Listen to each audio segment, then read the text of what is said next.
So just an FYI before we start this review, there's going to be a lot of different angles and the color will change just a bit. I'm working with natural light in my room and the weather, I'm telling you, global warming is real because it is really dreary in LA and it's been raining a lot.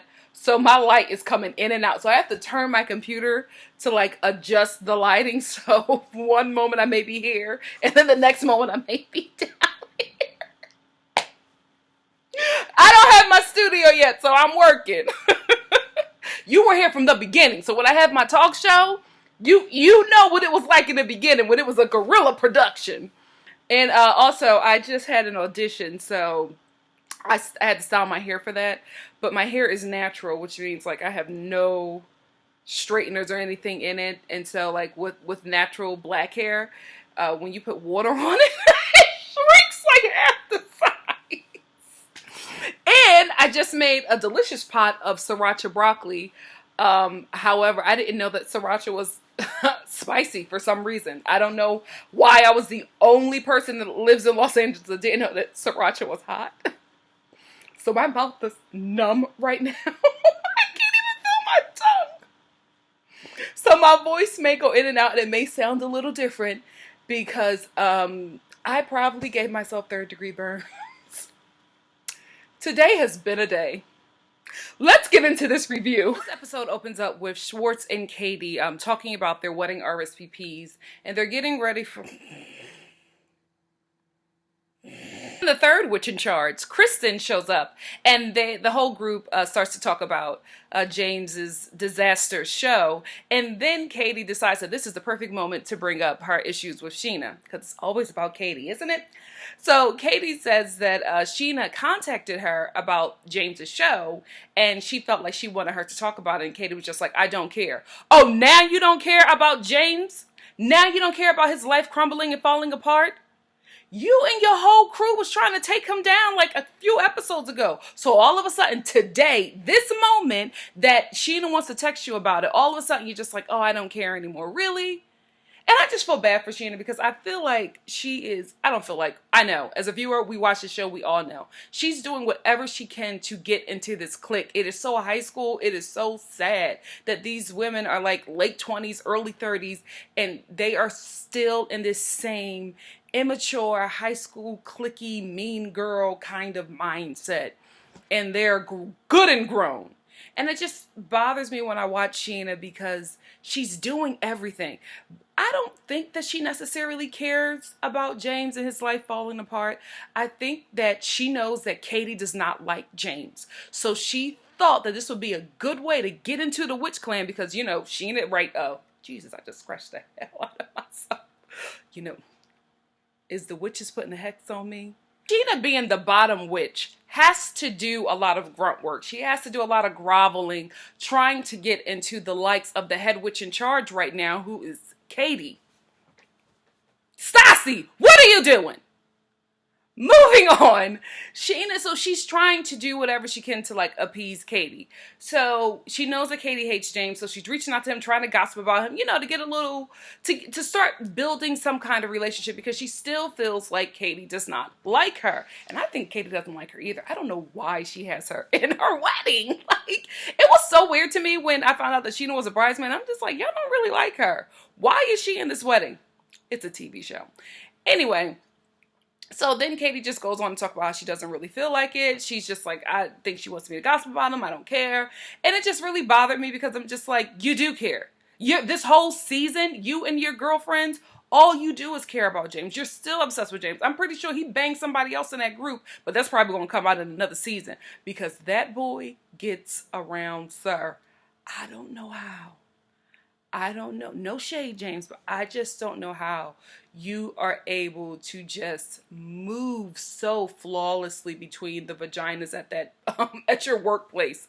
I don't understand. And Katie says that she thinks that Sheena is distancing herself from the group. I disagree. I don't think that Sheena is distancing herself from the group. I think that Katie no longer wants her in her wedding, and she's trying to find things and reasons to put her out. Katie is over it. She's done. She just doesn't want her in her wedding. And I kind of feel like that maybe Sheena was put was made a bridesmaid per producer persuasion. Because if you look at the season, especially last season, they were not really close. You know what I mean? So for Katie to put Sheena in her wedding, I was just like, I personally feel like that was maybe like something scripted that they wanted in there. And I feel like now at this point, Katie is just trying to find a reason to put her out because she never wanted her to be in the first place. And she probably planned to put her out all along. So I think she's looking for ways to just be like, well, we shouldn't have her in it. But Sheena is doing everything that she can. So now Katie's coming up with this storyline. Well, she's distancing herself from the group. No, you're a bridezilla. Your wedding is expensive, especially for somebody who is a waitress. And her marriage is crumbling. But you wouldn't know that, Katie. Because if you were a real friend, you would have checked in on your friend and just see how she's going. Like, how's life going? Like, if you're a friend, you check in and be like, hey, what's up? How are you? You just have little conversations just to, just everyday conversations to figure out what's going on, or just to see how your friend is doing because you love them and you care about their well-being. But you guys aren't really friends, so you're not checking in. You don't know that she has a lot going on. Then the conversation moves on over to Ariana because Katie cannot control her with this wedding, and that is her biggest issue because Katie is able to control this entire group. Katie was able to get Stassi to fall in line behind her over this wedding. Everybody else fell in line, but not Ariana. And that is driving Katie crazy because she is fixated on either getting her to fall in line. She even says it in her confession. She's like, you got to fall in line. She's fixated on getting her to either fall in line or she's fixated on getting her out. She has to do one or the other. She has to either bow down to Katie or she has to get out of the wedding. And Schwartz is fighting for her because she's basically his groomsman. And I just don't understand. I'm like, Katie, why are you even concerned about the groomsman? Like, you should just be worried about your bitter bridesmaids. Why are you worried about Ariana, who's not going to be spending any time with you? Because Ariana and Katie were never really friends. And now Katie is trying to do all these things where Ariana is invited. And I'm just like, Katie, you are so slick. See, Schwartz don't catch it. He's a nice guy. He's not the brightest. But as a viewer, I'm already seeing what you're doing. And probably because I've been a bridesmaid before.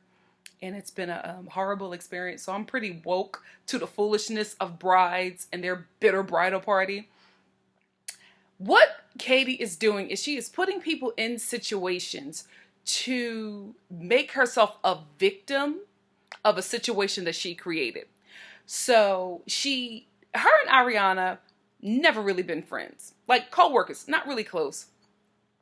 So all of a sudden, Ariana, who has never been in any of the things with the girls now, is all of a sudden showing up at all these girls' events because she's invited by Katie.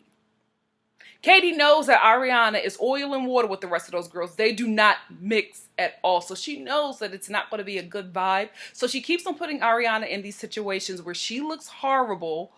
Or, like, not to us. Like, the viewers, we already see what's going on. But where she looks horrible to, like, the rest of the, the banshees. And she can play victim and go cry to Schwartz and be like, she did this and she did that. And then Schwartz can go to Tom and, oh, Katie, you not slick, honey. I see this game because you're doing the same thing to Sheena. The people that Katie do not want in this bridal party, she is setting them up to fail so she can have an easy out for the both of them. We head on over to Tom's photo shoot that he has with Joe Simpson, Jessica Simpson's father.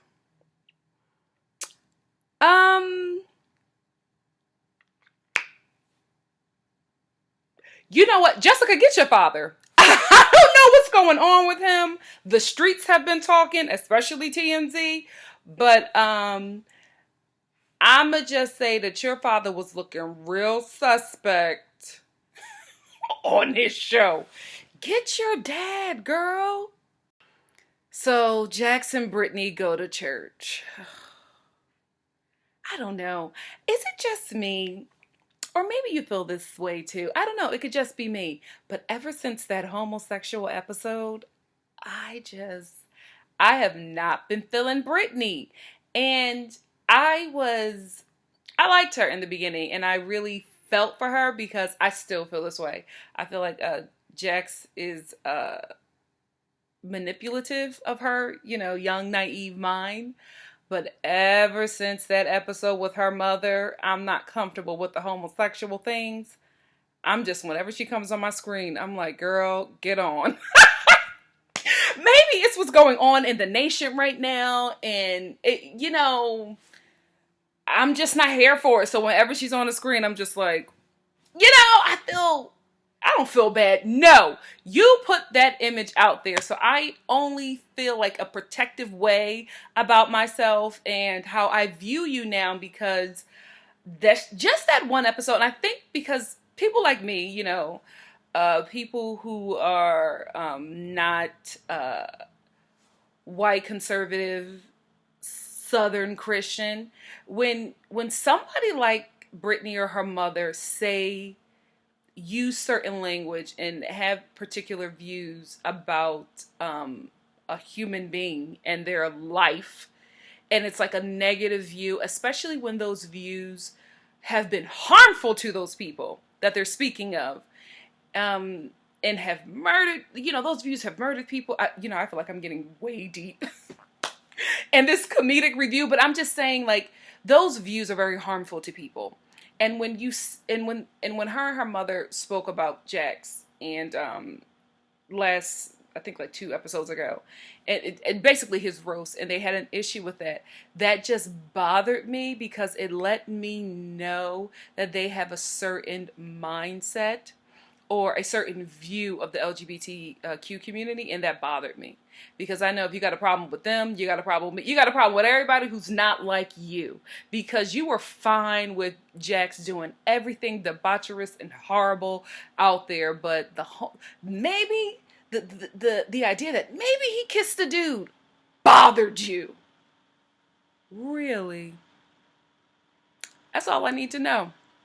And ever since then, whenever Brittany's on my screen and I hear that voice, I'm like, The fact that Brittany and Jax went to this like universal, all-inclusive, we're all one under the sun in God's eye, we're all about love and spirituality church, don't got me fooled. You don't have me convinced, honey. I know good and well if you was back in Kentucky, you would not be going to no church like that. You doing it for them Bravo cameras, because you and your mother have been exposed as being homophobic.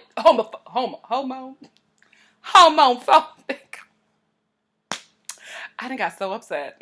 Homophobic views. Now, Brittany, maybe because you've been out in LA a little bit longer and you've been around people who are not like, your friends back home. So maybe you have a little different view, but I still feel like there's a sliver of homophobia in you.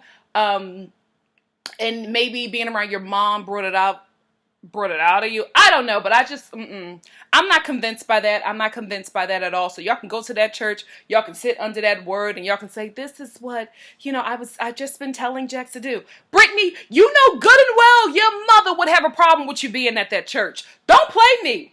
Don't play me. I'm a Christian. I grew up Baptist. I grew up in all types of evangelical. I was just like you. So I know exactly that kind of community. I know exactly what you grew up under. So you're not fooling me. And you know what? Furthermore, since we're here, let's open up the church. Christians like Brittany and her mother get on my damn nerves. And this is why. Y'all smoke, y'all drink, y'all have premarital sex. Everything that you're not supposed to do in the Bible, y'all have premarital sex. Y'all do all types of freaky and kiki things with human beings and animals. And y'all just do everything under the sun. But you draw the line of homosexuality. You draw the line of interracial marriage. You know what I mean? Like you just have some things that people who don't look like you can and cannot do. And that just gets on my nerves because you're such hypocrites. Brittany's mother has an issue with Jax possibly kissing a dude. Well, he did. Let's tell the truth and shame the devil. He did a lot more with him. He had to pay for his rent. So I get it. I'm not judging. I'm pro-ho, Jax. Pro-ho. So do what you got to do. Anyway, she has a problem with him kissing a guy. Maybe doing some homophobic thing. Homophobic. I'm all over the place. Maybe doing some, homosexual things. But you ain't got a problem with your daughter shacking up? Really? So Stassi heads up to Lake Arrowhead to go be with her mother, who just had a hysterectomy. Oh, her mother seems to be in good spirits. I don't know anybody who's had a hysterectomy. It just sounds really painful. Anyway, she's up there helping her mother, taking care of mom, being a good daughter. That's what you're supposed to do. And the only reason why I'm talking about this is because I'm so excited because my favorite Vanderpump Rules cast member is back Nikolai. I love Nikolai because he reads those wretched adults for filth, and then he gives them some sage advice to get their lives back together. He starts, counseling Stassi. How old is Nikolai? He's like 10, and he's counseling his like 29-year-old sister, and he starts counseling her about this dude that she's either with or broken up with. I don't know. It's complicated. And then Stassi starts to cry, and she's like, I can't talk about it, Nikolai. I can't talk about it with you. Nikolai comes over and he comforts her, and he does something that is just so sweet, which is why I love this baby. He puts his arm around her, and he rubs her back, and he starts patting her, and he says, you know what? Life is hard, especially in your 20s. Andy, get that boy a show. Then we're at Pandora's party for Katie, her bridal party. How many bridal parties is Katie going to have? I'm not hating. Like, if, your friends want to throw you a bunch of parties to celebrate your wedding, that's awesome. I'm just saying I'm sick of storylines being repeated. Like, every episode, we cannot focus on another bridal party for Katie. It's enough. We're done. This ain't America's Next Top Model. You don't repeat storylines every episode. Give us something else, Bravo, because I know it's a lot more going on in Vanderpump with this tacky cast than Katie in this wedding. We're over it. Pandora's house is, it's cute. It's not something that I would have expected for like a Vanderpump. You know what I mean? It seemed real basic. Like, the Section 8 for Beverly Hills. You know what I'm saying? It just did not seem like something I would even think would be in Beverly Hills. I guess I just think Beverly Hills is like really extravagant from what I've seen. I'm going to be real. I haven't seen everything in Beverly Hills. I just wouldn't think that a home so regular for LA would be in Beverly Hills. That's all. I'm just like, oh, okay. And then that video of like Lisa gifting her daughter the home. I feel like when I first saw that, I was just like, Pandora is such a brat. Like, her mother gave her a house. And she's like, but then I was just like, I can kind of understand how maybe Pandora feels like this is, not like it's not like a real gift, but it's just like, Mom, did you really have to film it and share it with Bravo? Because I felt like she knew that was going to happen. Like, a lot of these housewives, especially the ones who want to let the world know that they have money, they do things like charitable things or just like loving things for their family. And they, even if the Bravo cameras aren't there, they tape it so that, just so you know, on this season, can you get this clip of me giving my kid a kidney? Take a picture. Show it, Andy. You know what I mean? So maybe that's how Pandora was feeling. But when I first watched it, I was just like, how ungrateful. She was just like looking, and her husband, his broke behind, was so happy. He was like, we got a house. Whew! Get that off of me. You know what I mean? But Pandora was just like, and maybe I can see her point if this is what she was thinking. It was just like, Mom, you really didn't have to like film it. Just like give me something. You don't got to show the world. Just give me a gift. Sheena gets Stassi and Ariana to kind of not squash their beef. They've never really had one, but just to agree to just play cordial throughout this wedding, the festivities. And I was shocked. I was really shocked. And I was really proud that Sheena put forth an effort that wasn't self-serving to her. You know what I mean? I was just like, okay, Sheena, look at you doing good for other people. And it doesn't really benefit you. So I like that they had just, come to this agreement. It's just like, you know what? We're just going to play nice till this wedding is over. Good job. And then Stassi started to like kind of cry. And I'm like, girl, this man got you messed up. Because this is not the Stassi I know. You got to get back. You know what, Stassi, what you need to do is while this season is playing out, I think you need to just spend some time and just watch episodes of Dynasty on repeat. Because you have to get back to yourself, honey. This isn't you. That man got you messed up. Penis is powerful. Powerful! Stassi and Ariana are in an okay place. I was about to say good, but in an okay place, and they've agreed to just play nice throughout the remainder of this wedding. Katie notices that everybody is happy and joyful and having a good time celebrating her wedding. So she decides to suck the joy out of everybody and bring up all the issues that have been handled. And she starts to try to come for Ariana and Stassi, but I liked not Ariana, Ariana and Stassi, but just Ariana. And I like the fact that Stassi and Ariana did not play into it. She was trying to bring up their issues, trying to get them to like talk about it, but they had already squashed it and moved forward, and they would not play into her hand. And I like that because she opened up the floor for there to be an actual issue, for them to bring up the things that they had just agreed that was dead and done, but they didn't give her anything to work with, so she had to move on to Sheena. And she knows that Sheena is weak. You know, like I said before, Sheena is, you know, the bottom witch, or the last person in the tier for the basic bully clan. And, you know, she breaks easily. So Katie turns her evil towards Sheena, and Sheena just starts to crumble, and Sheena's just like, well, you're being very mean to people, and you know, when you are Tequila Katie, you text people drunk and mean things. And then Katie's just like, well, I'm not some drunk, so you're not going to turn me into, you know, this alcoholic. Katie, I'm not going to say that you're a drunk, I'm not going to say that you're an alcoholic, but there are receipts of you being horrible to people when you have something to drink. So maybe, you know, that is not alcoholism, but it's, you know, on the road. You got some problems. You need to stay away from the liquor because you become very nasty to people. This girl is sitting over here crying about the mean things that you send. Your husband is your husband now is falling apart because you do the same thing to him. You have a mean streak, honey, and you become the Hulk. You know, that streak in you gets enhanced when you have some alcohol.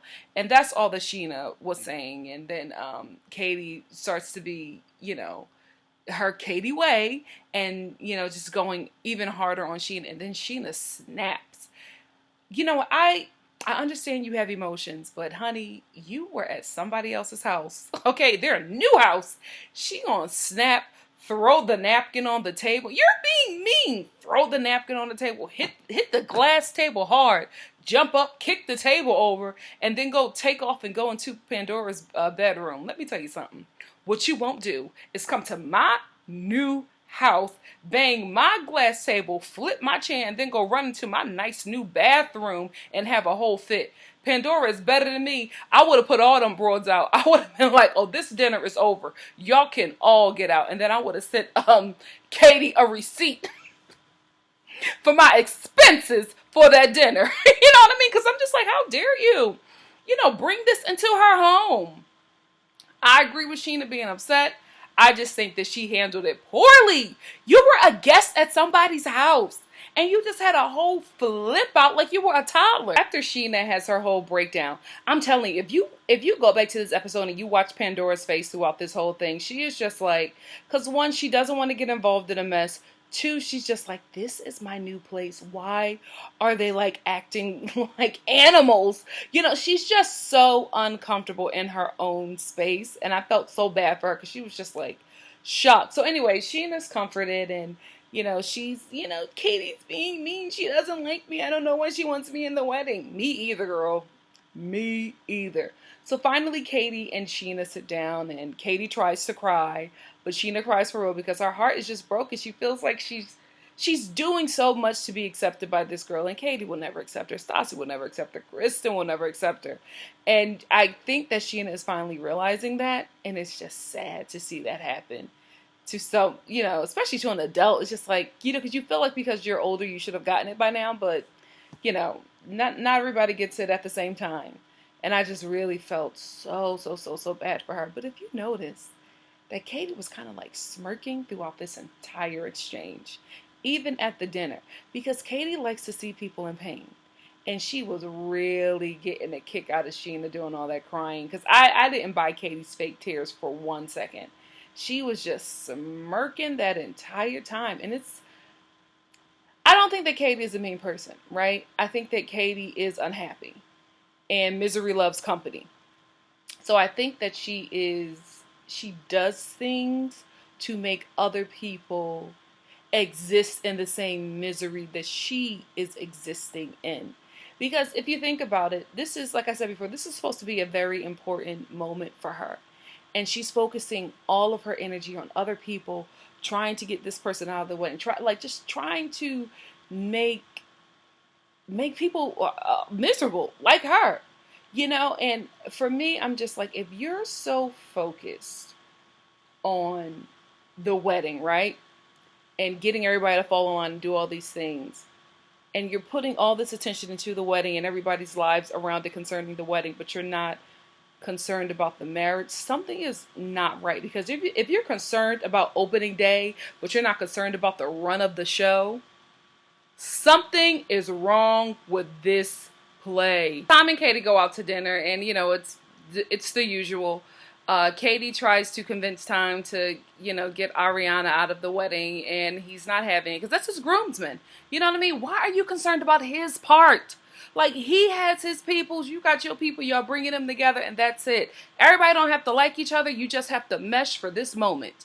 But anyway, she's trying to force him to remove her, and he's not having it. So Katie does what Katie does, and she gets up, her and her nose ring, and she leaves Tom. Like, this is how you're showing the man who's about to be your husband what kind of wife you're going to be. That whenever he does something you don't like, or whenever it gets rough, you're going to walk out on him. And I'm telling you, honey, you are letting in the world into your marriage. If you think that there are not women who were already plotting on your man, who have been plotting on him probably from the beginning, you better check his DMs. I'm telling you, it's always a hoe in the comment section.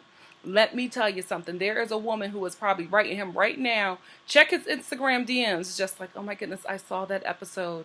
Oh, you guys, I think that Katie is such a nice girl, but I can treat you better.